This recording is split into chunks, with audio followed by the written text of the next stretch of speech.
தமிழ்நாட்டில் திமுக அரசு பல்வேறு நலத்திட்டங்களை செஞ்சுக்கிட்டு இருக்குது.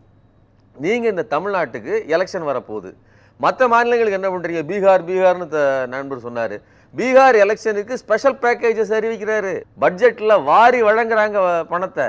தமிழ்நாட்டுக்கு என்ன கொடுக்கப்பட்டுச்சு? ஜீரோ. ஒரு முட்டை தான் கொடுக்கப்பட்டிருக்கிறது. நீங்க ஜல்ஜீவன் திட்டத்துக்கு நிதி கிடையாது. ஒவ்வொரு வீட்டுக்கும் ஒவ்வொரு மனிதனுக்கும் 55 லிட்டர் தண்ணி கொடுக்கப்படும் அப்படின்னு சொல்லப்பட்ட அந்த திட்டத்துக்கு 3122 கோடி ரூபாய் பணம் கொடுக்கல. கல்வி நிதி சமரசிக்ஷா அபியான்ங்கிற அந்த பள்ளிகளை அனுமதிக்காதனால 3549 கோடி ரூபாய் பணம் கொடுக்கல. பீகாருக்கு சிறப்பு திட்டங்கள் கொடுக்கப்பட்டுச்சு. தமிழ்நாடு கேட்டுக்கொண்டிருக்கிற மெட்ரோ ரயில் திட்டம், மதுரைக்கும் கோவைக்கும் மெட்ரோ ரயில் திட்டம் கேட்டாங்க, கொடுத்தீங்களா? உரிய பங்கை பகிர்ந்தளிப்பது கூட கிடையாது. மக்களுக்கு தேவையான நலத்திட்டங்களை கொடுக்கறது கிடையாது. அது மட்டும் இல்லாமல் வெவ்வேறு மாநிலங்களின் தேர்தல்கள் போய் நின்றுக்கிட்டு தமிழர்கள் இந்த மாதிரி பீகாரிகளை அடிக்கிறார்கள், துன்புறுத்துகிறார்கள்னு பேசுறீங்க. அதே மாதிரி ஒடிசாவில் போய் நின்றுட்டு தமிழ்நாட்டுக்காரர்கள் தமிழ்நாட்டில் போய் கோயிலினுடைய சாவி மதுரைக்கு போயிடுச்சு அப்படின்னு பேசுறீங்க.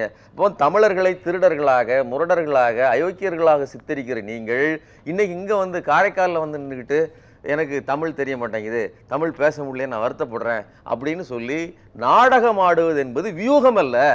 ஒரு பக்கம் திமுக பெர்ஃபார்ம் பண்ணிட்டு இருக்கு சார்.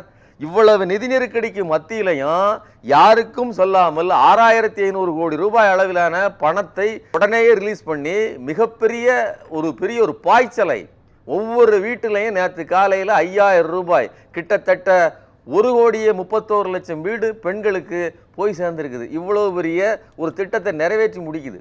சரிங்களா? இப்போ இதையெல்லாம் ஒரு பக்கம், அதாவது ஒன்று முறியடிக்கணும்னு சொன்னா, ஒருத்தருடைய தேர்தல் வியூகத்தை முறியடிக்கணும்னு சொன்னா அவரை விட சிறப்பாக நீங்க பெர்ஃபார்ம் பண்ணணும். அப்படி எந்த இடத்தில் பாஜக வேலை செய்திருக்கிறது?